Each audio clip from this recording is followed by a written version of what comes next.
The storm raged outside, wind howling through the empty streets of Ravenswood. Rain lashed against the grand estate of Clara Davenport, its towering silhouette standing defiant against the chaos. Inside, however, the storm had already passed, leaving behind only silence. She lay sprawled across the hardwood floor of her study, her lifeless eyes fixed on the ornate chandelier above.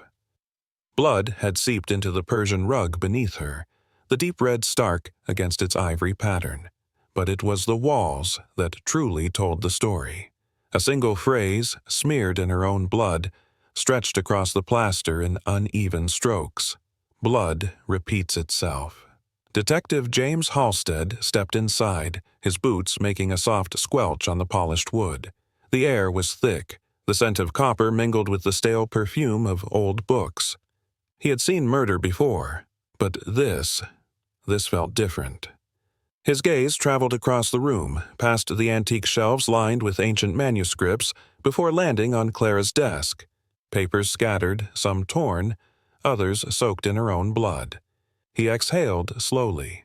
This wasn't just a murder, this was a message. Behind him, Officer Gwen Parker, young but sharp, spoke in a hushed voice. Whoever did this wanted it to mean something. Halstead nodded, eyes still fixed on the message. Blood repeats itself. He turned toward the bookshelf, fingers tracing the worn spines of the volumes she had spent years collecting. Titles on the family genealogy, occult traditions, and unsolved historical crimes filled the space. His fingers stopped on a small, leather-bound journal, its pages yellowed with time. It bore a single word: Davenport, a name that carried weight in Ravenswood, a name tied to scandal, murder, and whispers of a curse. Halstead knew the stories.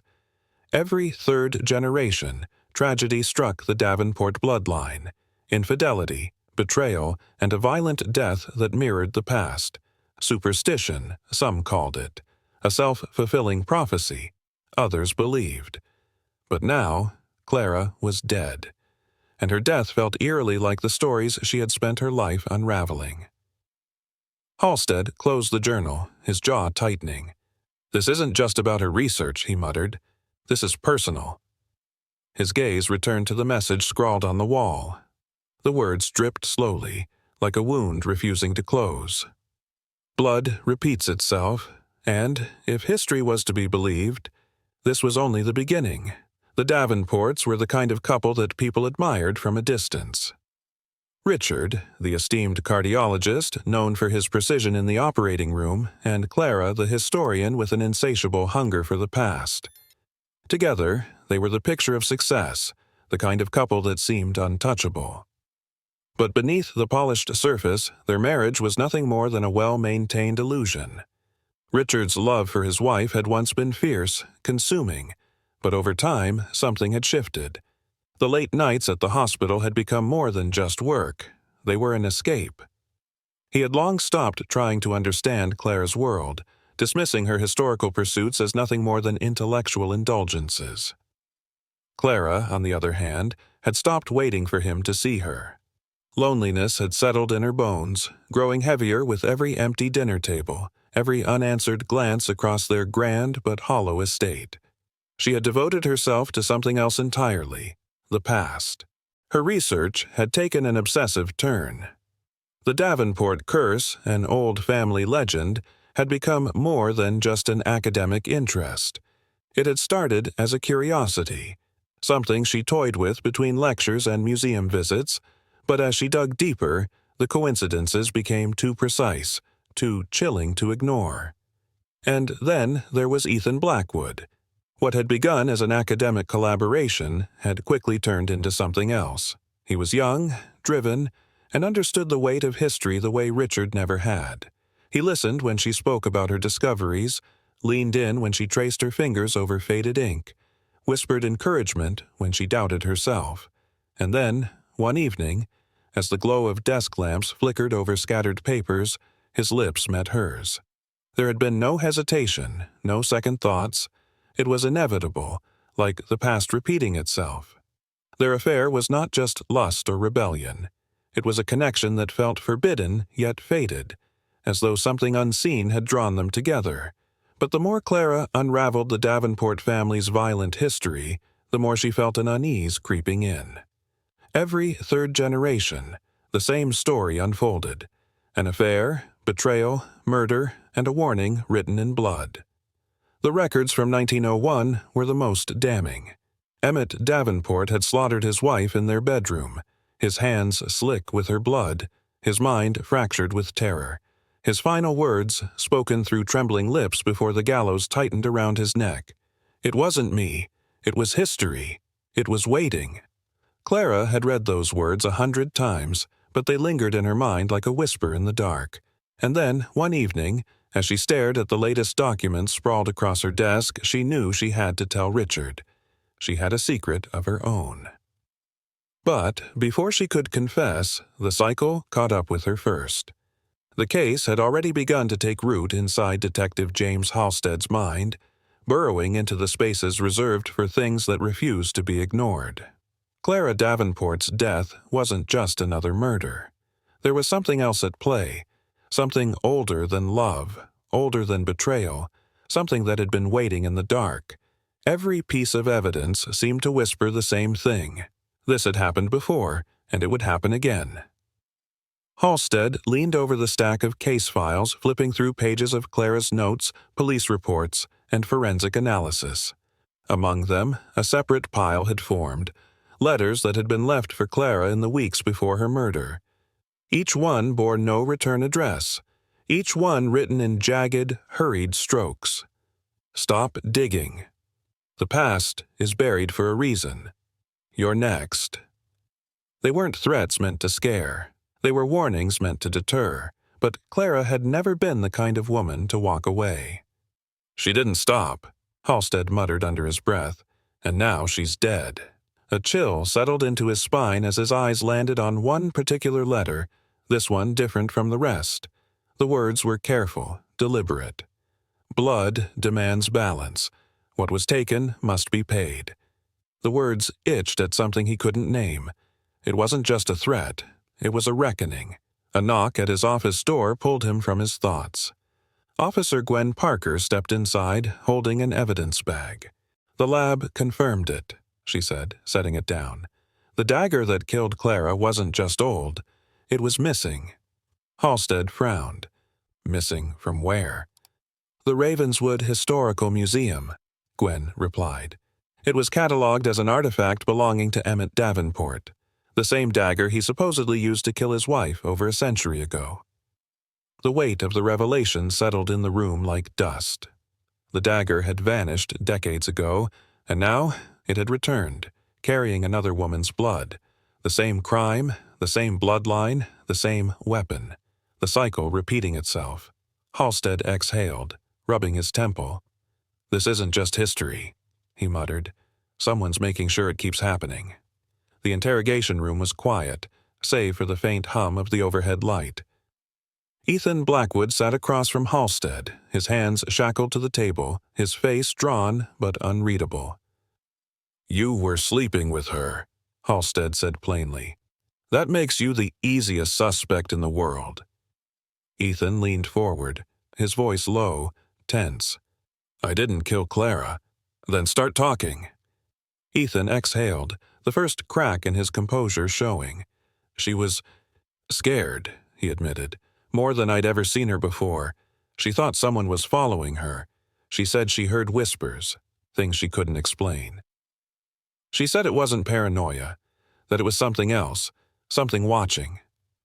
Halstead studied him, searching for deception, but there was none. Ethan wasn't lying. "Did she ever say who she thought it was?"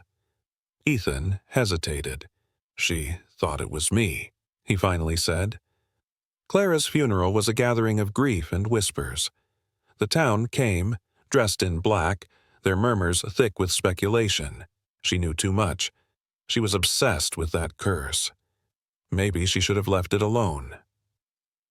Halstead stood apart from the crowd, eyes scanning the mourners. And then, among the sea of familiar faces, he saw her, an old woman, her eyes sharp despite the weight of years. She did not weep. She did not offer condolences. She simply watched, As Halstead approached, she turned to him before he could speak. "This was never about love," she murmured, her voice steady. "It was about justice." The words sent an eerie chill down his spine. "Who are you?" She gave a knowing smile. "Someone who remembers." And just like that, she was gone. Back in his office, Halstead turned to the last place left to look, Clara's research. Her journals, meticulously detailed, told a story no history book had dared to print. The Davenport family was not just cursed, they were marked. Every 3 generations, a cycle of betrayal, bloodshed, and sacrifice unfolded, and each time a message was left behind, a declaration of fate. Halstead flipped through the pages, his fingers halting when he reached Clara's final entry. The ink was fresh, the words careful, and his heart stopped when he read the last sentence. "The past is not dead, it's waiting." The journal slipped from his hands, because that entry, that final message, had been dated the day after she died. Halstead stared at the journal, his mind racing. Clara had written those words, but she had been dead before they were sent. A mistake? A forgery? Or something else? The room felt smaller now, the walls pressing in, the message on the page burning into his mind. The past wasn't dead, and someone, or something, was making sure it never would be. The air inside the Davenport mansion was thick with dust and the weight of unfinished history. The walls, once adorned with grandeur, were now bare, their faded patterns whispering of a past that refused to be erased. Somewhere deep in the abandoned halls, footsteps echoed, hurried, uneven. Detective James Halstead moved toward the sound, gun drawn, heart pounding in his chest. The clues had led him here, to the final act of a story centuries in the making. Through the broken archway of what had once been a grand sitting room, he saw them, Richard Davenport and Ethan Blackwood, locked in a confrontation decades in the making. Blood stained the floor. Ethan clutched his side, a wound seeping through his shirt. The blade that had killed Clara was now gripped tightly in Richard's trembling hand. His eyes were wild, his face slick with sweat. "You don't understand," Richard rasped, his voice raw. "This was always going to happen. Clara, you were just pieces in something bigger." Ethan let out a bitter laugh, his body swaying from the blood loss. "That's exactly what I wanted to hear." Halstead took a cautious step forward, gun steady. "Put the knife down, Richard." Richard didn't blink, didn't acknowledge the words. He tightened his grip, knuckles white as the blade hovered over Ethan's chest. "They told me," Richard whispered, his voice breaking. "My grandfather, his father. I've seen them in my dreams. They showed me what happens when the cycle is broken." Ethan's lips curled into a smirk, almost satisfied. "That's what I was counting on." The realization hit Halstead like ice down his spine. Ethan had never wanted to escape the curse. He had wanted to fulfill it. This wasn't about love, wasn't about revenge. It was about debt. Blood owed. History demanding its price. Richard raised the dagger, his arm shaking, the weight of generations behind it. Halstead didn't hesitate. The gunshot cracked through the air, loud enough to wake the ghosts lingering in the mansion's decayed bones. Richard stumbled back, eyes wide, hands clutching his chest. He collapsed against the tattered couch, his breath coming in sharp, ragged gasps. The dagger slipped from his grasp, clattering to the floor between him and Ethan. For a moment, there was silence. Then Ethan laughed. A low, broken sound. His body gave out, knees hitting the floor as his fingers ghosted over the knife. "It never ends," he whispered, a flicker of something almost triumphant in his fading gaze. Halstead moved quickly, securing the weapon before kneeling beside Richard. His pulse was weak, but he was alive.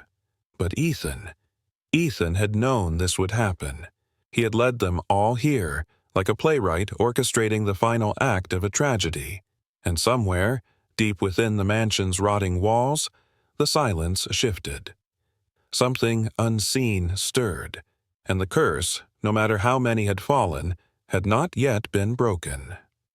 Ethan Blackwood sat in the interrogation room, his posture unnaturally still. The dim fluorescent light cast harsh shadows across his gaunt face. He should have been broken. After all, he had lost everything. But he didn't look broken. He looked like someone waiting. Detective James Halstead studied him from across the table. The bloodied bandage around Ethan's side was the only sign that anything had happened in the Davenport mansion. His expression remained unreadable, his gaze distant, as if he was listening to something no one else could hear. "Why don't you start talking?" Halstead asked, voice low. "Clara's dead. Richard's gone. It's over." Ethan blinked slowly, a small, almost imperceptible smirk tugging at the corner of his lips. "You think it's over?" His voice was barely above a whisper, but it carried across the room like a blade against glass. Halstead leaned in, resisting the urge to shake him. "What are you waiting for, Blackwood?" Ethan exhaled, his fingers grazing the table. "Not waiting, just watching."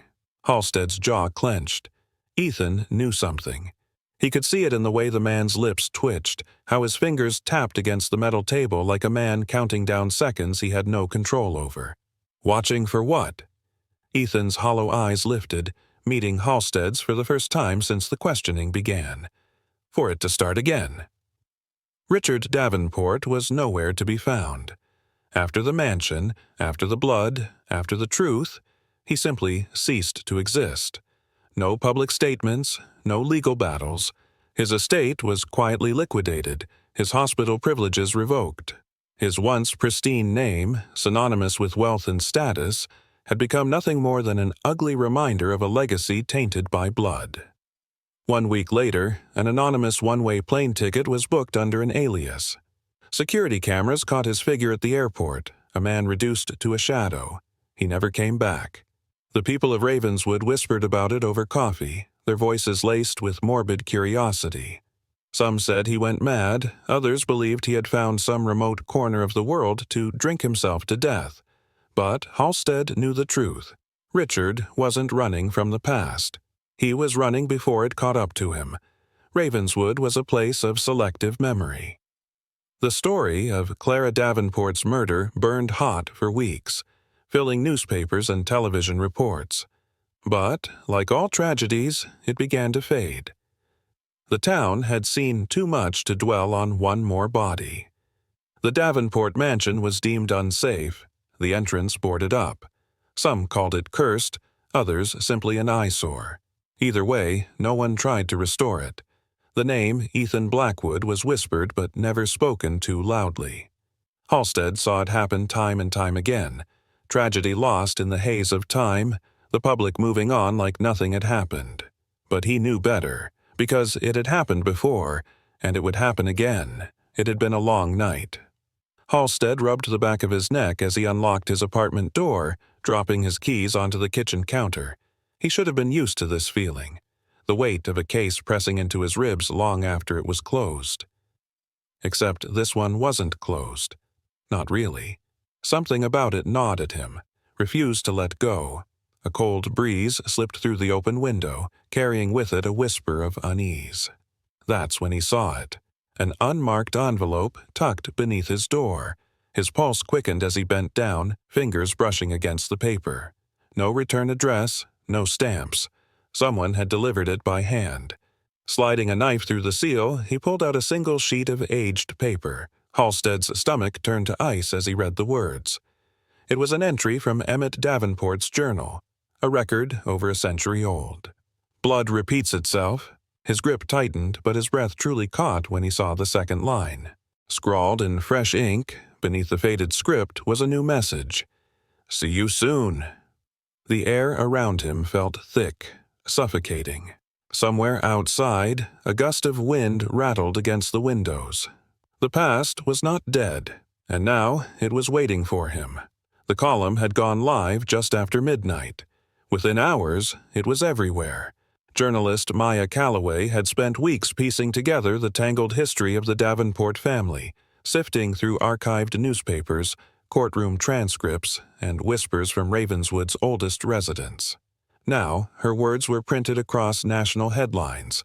A legacy of blood, the curse of the Davenports. truth or tragedy. She had written the story with the cold, detached precision of a reporter, but she wasn't sure she believed her own neutrality. The case had been more than another scandal, more than just another crime to dissect and reassemble for a hungry audience. It was a story about belief, about fate, about the weight of what we inherit.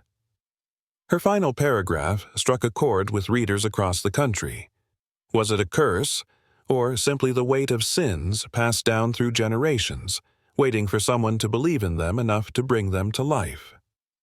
It was a question no one could answer, but for Detective James Halstead, it was the only thing he could think about. Halstead stood in his apartment, the dim glow of a single lamp casting long shadows across the walls. His reflection in the mirror stared back at him, a man he no longer recognized. The case had left an imprint, something that wouldn't fade with time or distance. It wasn't just about Clara Davenport's death. It was about everything that came before it. Generations of betrayal, cycles of violence, patterns too precise to be coincidence. He ran a hand down his face, exhaustion pressing against his bones. The envelope with the message in fresh ink sat unopened on his desk. "See you soon." It had arrived with no return address, no fingerprints, no clues, only a message that felt like a whisper from something just beyond his reach. He exhaled slowly, gripping the edge of the sink. His mind told him it was a trick, a sick game played by someone still clinging to the past. But deep down, in a place he didn't like to acknowledge, another thought gnawed at him. What if it wasn't? A movement caught his eye. Something shifted in the mirror. His breath stilled as his gaze locked onto the reflection. For a moment, just a heartbeat. There was someone standing behind him, a figure, a shape, watching, waiting. He spun around. Nothing. Only the empty room. Only silence. But the feeling remained. It pressed against his skin, an invisible weight settling deep into his bones. And somewhere, in some forgotten part of history, the cycle was already beginning again.